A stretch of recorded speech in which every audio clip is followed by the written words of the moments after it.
एक गरीब लड़का व उसकी पत्नी की है। लड़का जो एक सेठ के यहाँ नौकरी करता था, बहुत कम पैसे कमाता था, लेकिन फिर भी बहुत ही खुश था। उसकी पत्नी बहुत सुंदर थी, जिससे वह बेइंतहा प्यार करता था। उसकी पत्नी के बाल बहुत ही लंबे व सुंदर थे। वास्तव में वह अपनी पत्नी के बालों को बहुत पसंद करता था। एक दिन पत्नी के बालों में लगाने वाला हेयर क्लिप टूट गया। पति काम से घर आया। पत्नी ने कहा कि मेरे बालों का हेयर क्लिप टूट गया है, उसके बिना मैं अपने बालों को नहीं संभाल सकती। यह सुनकर पति बड़ा दुखी हुआ और बोला कि मैं तुम्हारी हर ज़रूरत को पूरा करना चाहता हूँ, लेकिन मेरे पास तुम्हारे हेयर क्लिप के लिए पैसे नहीं हैं। मेरी घड़ी 1 महीने से ख़राब है, मैं इसको ही सही नहीं करा पा रहा हूँ।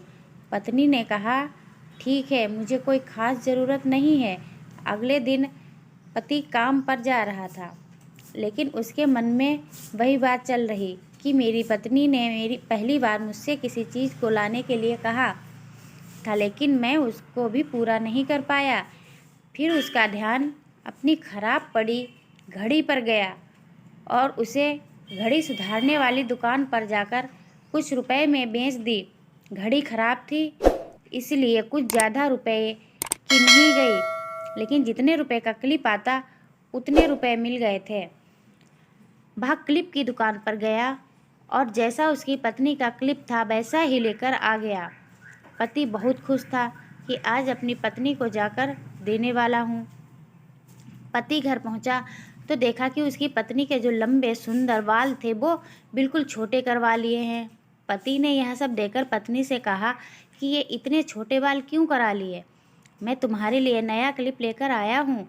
पत्नी ने कहा, मैं बाजार में गई और अपने बालों को बेचकर आपके लिए घड़ी ले आई। यह सुनकर दोनों की आंखों में आंसू आ गए और दोनों गले लगकर रोने लगे। यह छोटी सी कहानी हमें यह सिखाती है कि कोई भी कार्य हो, अगर हम उसे पूरे मन से करते हैं तो वह ज़रूर पूरा होता है। हम जब भी किसी कार्य को अपने पूरे मन से नहीं करते हैं तो वो ठीक से नहीं हो पाता है। धन्यवाद।